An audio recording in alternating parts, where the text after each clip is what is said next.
El día de hoy traigo la primera parte de un especial de 3 comunicados de un tema que he estado preparando en estas vacaciones que he tenido obligadas. Estoy seguro que es el tópico que más urge al país. Estoy hablando ni nada más ni nada menos que de la santa trinidad de las dificultades en México: la inseguridad, la impunidad y la corrupción. Es un tema denso que incluye tópicos relacionados con el consumo de drogas para el uso lúdico, así que cuidado con el puritanismo y los golpes de pecho que ya los estoy viendo venir. Y aunque el día de hoy el canal no ha tenido mucha repercusión, quedará guardado en la memoria de los servidores de esta página para poner sobre la mesa la discusión que nadie parece querer tocar seriamente. Ya sea que ese proyecto llegue a algo serio o no, pues empecemos.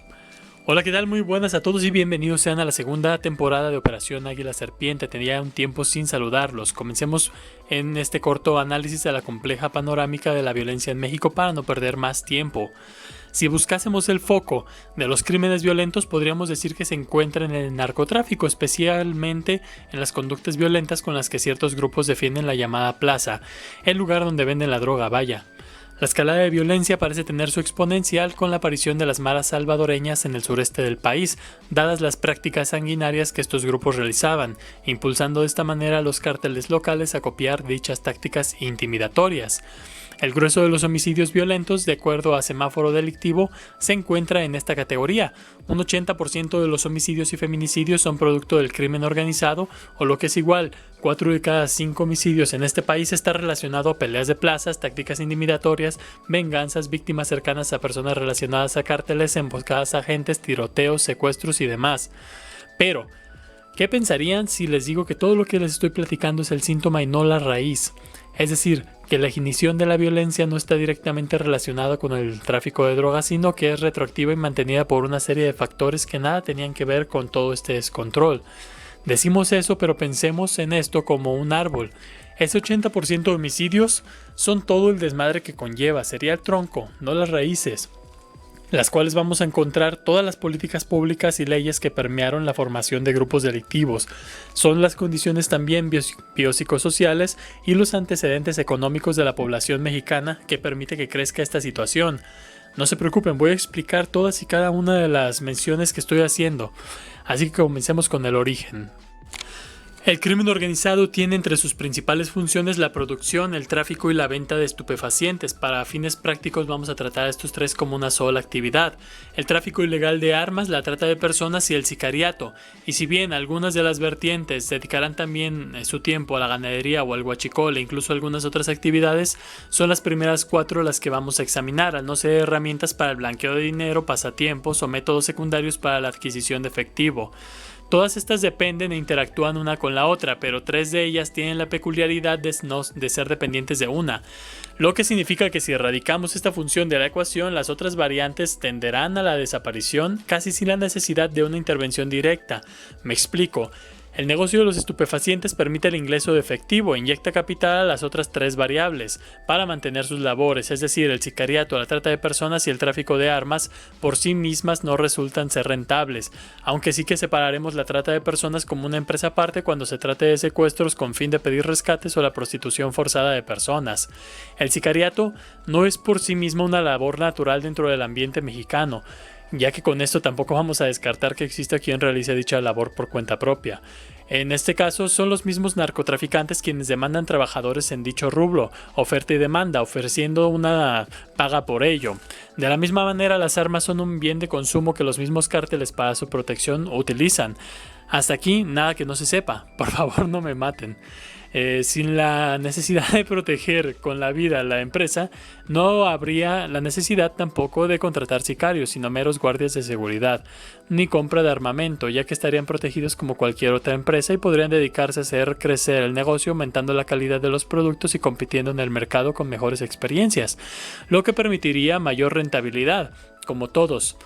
Aquí ya lo veremos más adelante. Y te estarás preguntando, ¿y eso qué tiene que ver con la ley si todo está prohibido y está inscrito en el Código Penal? Pero es precisamente eso. Dejemos de lado el sicariato, la trata de personas, el tráfico legal de armas, que es demasiado obvio el daño que provocan a la sociedad, pero ¿y las drogas? El ser humano consume drogas casi por naturaleza y no estamos generalizando, no estamos diciendo que tú te estás metiendo en estos momentos unas líneas de perico. Me refiero a que el funcionamiento del cerebro puede ser fácilmente alterado al introducir una sustancia, ya sea legal o no al organismo, y dadas las pautas culturales de nuestro contexto, es sumamente probable que los mexicanos o los seres humanos en general, independiente de la cultura, consuman alguna droga a lo largo de su vida o que efectivamente te encuentres consumiéndola en estos momentos. Nuevamente, no me refiero a que te metas heroína paladas. Dentro de la categoría de drogas se encuentra la cafeína, por ejemplo, también sus derivados, la cual suele ser encontrada en bebidas energizantes, en el té y por supuesto que sí, el café. Además, si ustedes de los que acostumbran endulzar su tacita con una cucharada de azúcar, pues ya está incurriendo en una doble dosis, ya que también es considerada una droga al tener efectos sobre el estado de ánimo y los procesos similares al consumo de otras sustancias. Tampoco es para asustarse, no somos la única especie que las consume y tampoco lo seremos. Independientemente de si tú que me estás escuchando lo haces o no, podemos estar de acuerdo en que no se puede detener el consumo, y el fracaso de las leyes prohibicionistas en el mundo lo demuestran. Es por eso que incluso en países considerados con alta calidad de vida se consumen. Están ligadas a nosotros fuertemente más allá de lo largo de la historia, y podemos por ejemplo encontrar que la primera gran civilización, la sumeria, ya consumía alcohol en forma de cerveza.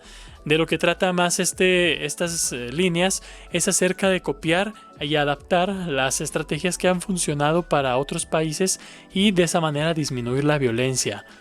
Con estos antecedentes y sabiendo que el reino animal existe una gran cantidad de especies que se droga, es fácil llegar a la conclusión de que incluso antes de escribir, el ser humano ya lo hacía, ya se drogaba. Cabe preguntarse si va a dejar de hacerlo, y la respuesta, así como la de mi crush en la prepa cuando me le declaré, es definitiva, y es que no se va a dejar de drogar. No, mi crush. Y lo que vuelve este problema peor es que al prohibirse la venta discriminada de drogas, se genera un mercado negro que no solo encarece los precios, sino que es imposible regular, ni en la cantidad de las dosis ni la calidad de las mismas, por lo que se pone en riesgo la vida de los que la consumen, cosa que le puede dar risa a algunos, hasta que es tu hermano o es tu hermana quien se encuentra tirado en la banqueta muerto por sobredosis o en estado crítico en la cama de un hospital. En Operación Águila Serpiente creemos que el gobierno no ve a los seres humanos, o a los mexicanos más bien, como organismos autónomos, inteligentes y capaces de formar un criterio propio para decidir por sí mismos si quieren consumir alguna droga o realizar alguna conducta de riesgo, lo cual resulta hipócrita al tener legalizada la venta de alcohol cuando somos el séptimo país a nivel mundial en muertes por accidentes de tráfico, donde 24,000 personas al año fallecen habiendo consumo de alcohol en su siniestro, 55 personas al día, por ejemplo, según datos de la Organización Panamericana de la Salud. De acuerdo a datos de la Organización Mundial de la Salud, ya que estamos revisando estas organizaciones, a nivel global mueren aproximadamente 3 millones de personas por el consumo de alcohol, de las cuales solo el 28% está relacionado a los accidentes vehiculares, autolesiones o violencia interpersonal. El resto está relacionado a trastornos y enfermedades que derivan en dicho final, y no parece exagerado. Lamentablemente hay que informar que solamente en el periodo de cuarentena, durante el lapso en el que duró la llamada ley seca, cuando se terminó la cerveza, con la cual se detuvo también la distribución y prohibición de bebidas alcohólicas, más de 100 personas perdieron la vida al consumir productos adulterados. Volvamos al tema del árbol. Si una política pública temporal por motivo de la pandemia ocasionó el equivalente a un día de violencia por el crimen organizado en todo el país, y esto solamente fue en 4 estados, es decir, murieron 100 personas solo en 4 estados, es fácil imaginar que la situación actual está fuertemente enraizada en las políticas públicas y las leyes prohibicionistas.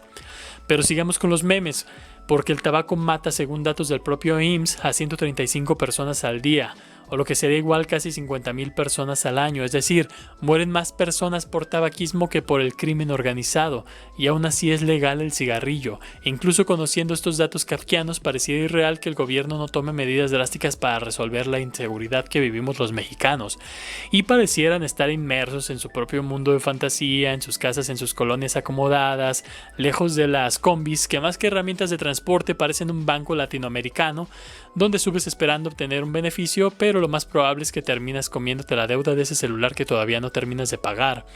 Y la solución no la vamos a encontrar en prohibir, ya que para satisfacer la demanda de los fumadores, por ejemplo, nuevos cárteles surgirían, o en su defecto los actuales se expandirían, necesitando más personal, más armas, más sicarios, lo que se traduce en más muerte, más sangre, más inseguridad en el país.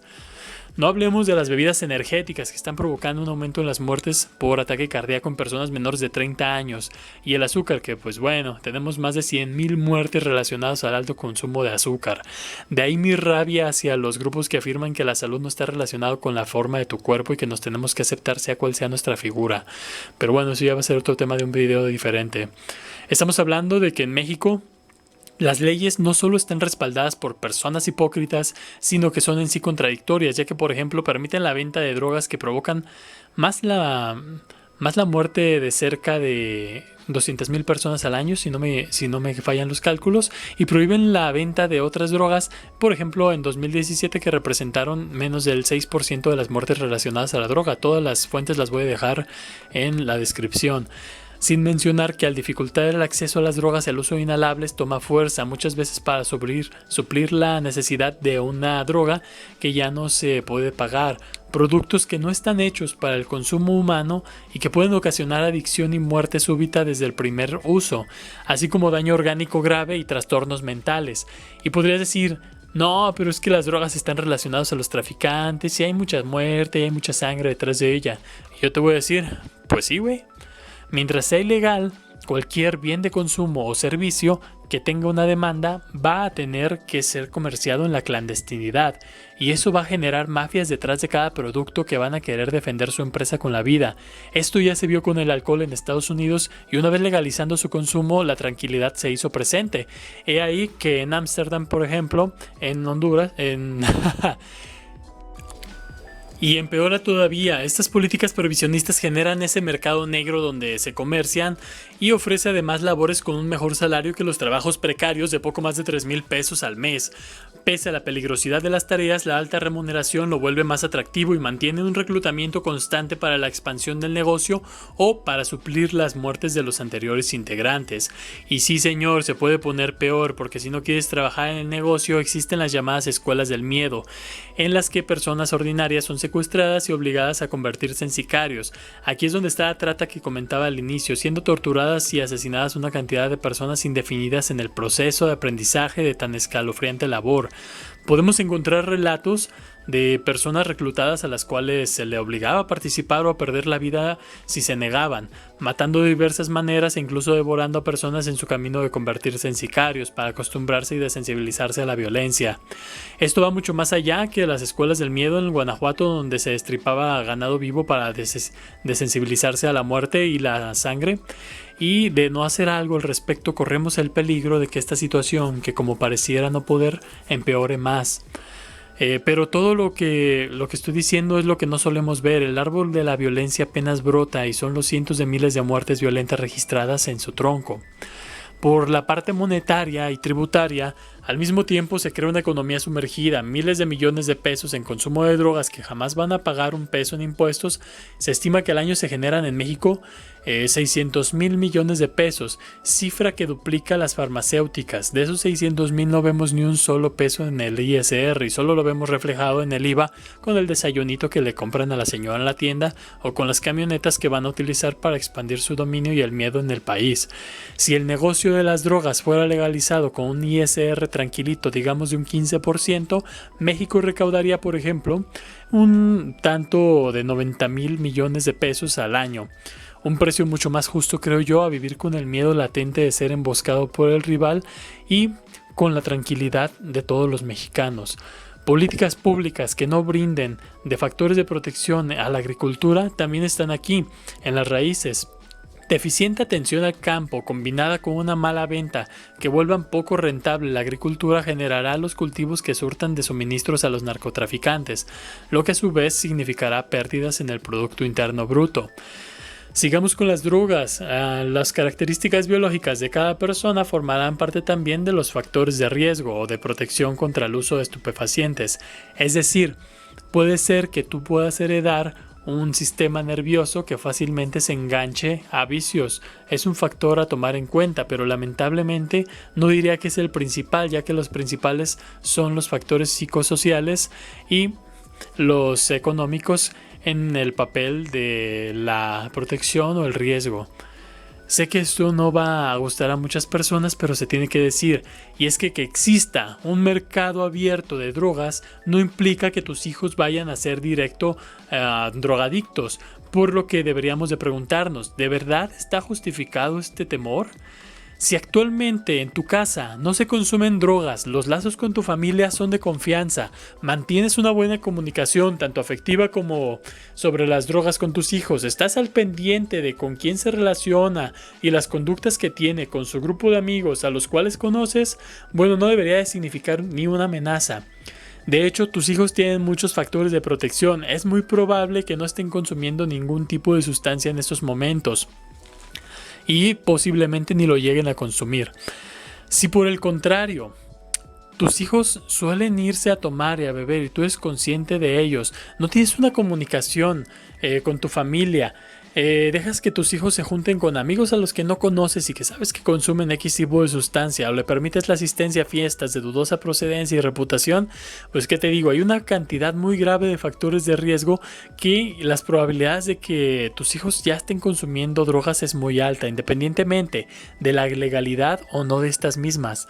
Posiblemente ya lo hacen y tú o no te das cuenta o no quieres darte cuenta, y no te culpo, es difícil enfrentarse a este tipo de situaciones, precisamente por eso es esta intervención, para favorecer los factores de protección en cada casa, poniendo sobre la mesa los hechos tal como son, y que sean las personas las que generen la capacidad de tomar una decisión en base a la información. De otra manera vamos a tener un México lleno de terraplanistas y pues no queremos eso, ¿verdad? Vamos de nuevo, porque este dato es de suma importancia. Son muchos los factores que intervienen en el consumo de droga. Que se vendan o no legalmente es el menor de los problemas. Actualmente tenemos una cantidad de consumo exagerada y eso que es ilegal. De hecho, el misticismo y el aura de irrealidad que se forma alrededor de estas sustancias suele ser muchas veces la que genera desconfianza en los riesgos e interés en los efectos. De ahí la importancia de dejar las cosas claras desde un principio, porque cuando una entidad sin nombre, como lo es el Estado, te repite hasta el hartazgo que las drogas son malas como un robot, la voz de una persona cercana diciéndote que no te va a pasar nada y que vas a disfrutarlo suena mucho más convincente. También cabe mencionar que consumir una droga ilegal no te hace ni mejor persona ni peor que quien no la consume. Por ejemplo, mis vecinos, tengo quienes consumen en plan hippie sin molestar a nadie, que tienen su empleo, los que se meten ácido y tienen música como para que les sangren los tímpanos, y que no son muy diferentes a mis otros vecinos que toman alcohol, el cual es legal, y que ponen música en sus bocinas de Coppel hasta las 2 de la mañana o pasadas, y que cuando buscas un mínimo de civismo y pides amablemente que bajen un poco sus berridos, les sale el olor bocinas y te persiguen en manada cayéndose por la ebriedad en el trayecto. Historia real. Y pues tu calidad como persona en la sociedad no depende de si consumes o no sustancias, mientras dicho consumo lo realices responsablemente y sin perturbar la vida de los demás. Es triste decirlo, pero conforme se baja en la escala de pobreza, las probabilidades de consumir drogas aumenta, de acuerdo al Informe Mundial sobre las Drogas del 2016 de la UNODC, la Oficina de las Naciones Unidas contra las Drogas y el Crimen. Asimismo aumentan también las probabilidades de formar parte de las filas del narco, al tener una oferta laboral con mejor remuneración y los beneficios sociales que implica la opulencia y la opinión pública. Sigamos con las raíces. La guerra contra el narco de Calderón forma parte de las políticas que aprobó, junto con la operación Rápidos y Furiosos, nombre naquísimo por cierto, con la que permitió la entrada de miles de armas de largo y corto calibre, así como municiones, las cuales presuntamente serían seguidas para detectar la ubicación y la identificación de grupos delictivos, pero que terminó siendo un fracaso y solo aumentó el poder armamentístico de dichos grupos violentos. Pero la responsabilidad no solo es de las industrias dedicadas a la venta de armas, ya que tiene mucho que ver la demanda de las mismas y el uso que se le da, en este caso por los grupos delictivos. Y esto lo menciono nada más para que todos los que escuchan esto tengan en cuenta que no hay políticos detrás de este movimiento. Bueno, técnicamente al tratar de inmiscuirme en la vida política del país ya estoy siendo un político, pero saben a lo que me refiero. Y detestamos las acciones de tanto los tres partidos más influyentes al no hacer nada para detener la violencia, como de los parásitos pequeños que funcionan como mercenarios para atraer votos a quienes compran sus servicios. Te hablo a ti, partido del Tucán, y a toda la bola de... Sigamos pues. Ya sabemos que las estrategias de la guerra no funcionan. El PAN no obtuvo resultados, simplemente le incendió más. El PRI permitió que la violencia aumentara y Morena no parece ser la excepción. Y sabemos que el consumo de sustancias va a seguir y que no se puede detener. También seamos conscientes de que las adicciones no se generan de la noche a la mañana. Es un largo y complejo proceso que va arrastrando en efecto bola de nieve diferentes factores de riesgo, normalmente también iniciado con alcohol o tabaco, y ahora acompañado también con bebidas energizantes. Y sí, hasta este punto no has realizado una intervención, lo único que generarás es que aumenten las probabilidades de consumir algún otro tipo de psicoactivo, posiblemente la marihuana, que suele ser el siguiente paso en el consumo de drogas. Y es tu responsabilidad el tener una buena relación con tu familia para evitarlo. Incluso si tú consumes algún tipo de droga como el alcohol o el tabaco, es tu responsabilidad dejar de hacerlo, moderarte en el consumo para que tus hijos no vayan a caer en el mismo, ya que también es un factor de riesgo que la misma familia consuma algún tipo de sustancia, independientemente de si esta es legal o no es legal. Tú no puedes relegar tus deberes a que los haga el gobierno. Es tu responsabilidad. El gobierno no es mamá ni es papá, y ponerle trabas a los adultos para consumir drogas es actuar sobre su voluntad y deseo personal de consumirlas, además de generar un mercado negro y toda esta onda de violencia que estamos viviendo gracias a las personas que no quieren que se legalice el uso de drogas. Por razones de obviedad, la edad mínima de compra serían los 18 años y se tomarían medidas sanitarias en el sector salud para tratar como adultos responsables de su propia salud, valga la redundancia, a todos los que consuman algún tipo de droga. Pero ¿por qué estamos hablando de esto si el tema es la violencia? Bueno, pues para allá vamos. Bueno, ya estamos hablando, pero para allá vamos. En el mercado es ilegal y no está regulado, lo que provoca que exista una competencia desleal en ella, y como el intercambio se da de manera personal y es organizado por territorios específicos, y pues ya que está penado esta práctica, aumentan los riesgos. La disputa de dichas plazas generan conflictos entre narcomenudistas, por lo que es necesario protegerse de ataques de cárteles que busquen reemplazarlos. Eso genera el consumo de armas y conforme la empresa crece, recluta más personas. Los roces contra las autoridades y otros grupos delictivos incrementan y escalan, como mencionábamos, con el ingreso de las maras en el sureste del país. Las tácticas de intimidación entre cárteles aumentan y los revanchismos están a la orden del día, atacando familiares de miembros de cárteles enemigos como forma de disuadir, por ejemplo, lo que genera más violencia y aumento en la escalada armamentística. Y así las cosas. Hablamos de las raíces, pero ¿qué alimenta a esas raíces? Para que un árbol crezca necesita el sustrato, la tierra, una base sólida sobre la cual erigirse, porque podríamos paliar con medidas públicas, leyes y programas sociales, pero si no cambiamos la base, nuevas problemáticas van a surgir. Si no acabamos con la impunidad, con la corrupción en el sistema de justicia y el resto de servicios que ofrece el Estado, así como los poderes legislativos y ejecutivos, cualquier cambio que se haga en las raíces perderá su eficacia, porque la tierra será fértil para el crecimiento de nuevos problemas. Justo como cuando matan o capturan a la cabecilla de un cártel, va a surgir uno, o peor aún, si existen riñas internas surgirán dos o más nuevos cárteles, probablemente más violentos que el anterior, dada la competencia para conservar su lugar en el negocio. Es como la hidra, esto no tiene fin. La importancia de acabar con la corrupción en el sistema radica en ver las ganancias que ganan los gobernantes mientras exista un tráfico ilícito de dinero. Pues eso, no somos... Cada vez que salen más casos de alcaldes y gobernadores nos damos cuenta de estos nexos con el narcotráfico. Habría que preguntarnos hasta qué nivel está podrido el sistema, y yo personalmente creo que está muy dañado y posiblemente quieran matarme por esto que estoy proponiendo. Pero como menciono, el sistema ya está dañado y recibe millones de pesos en sobornos. Es lo que estamos viendo actualmente. Y pues bueno, esto es todo por la primera parte. No estoy seguro si va a terminar siendo una trilogía o si va a ser más largo que esto, porque me falta mucho por mencionar. Todavía no introduzco las estrategias para la siguiente parte. Si no queda muy larga, hablaremos de la policía, el sistema judicial, de las drogas un poco más, de la corrupción, de la impunidad y de las estrategias de seguridad o políticas que pueden favorecer el bienestar. Madre mía, si no aviso que los temas están densos al principio, no es porque está exagerando. Con todo esto, la revisión que estoy haciendo aquí es sumamente superficial. Y pues nada, ahora sí. Muchas gracias por ver este video. Si te ha gustado y o estás de acuerdo con este análisis, deja tu mano arriba. Si no, déjamelo saber también. Y añade tu opinión a la caja de comentarios. Suscríbete y dale like a la campanita si quieres recibir una notificación cada que suba material nuevo. Compártelo si quieres que llegue a más personas. Y pues para cuando suba este video, creo que no va a terminar la cuarentena. Ya estamos en agosto, está terminando el mes. Y pues lávate las manos frecuentemente.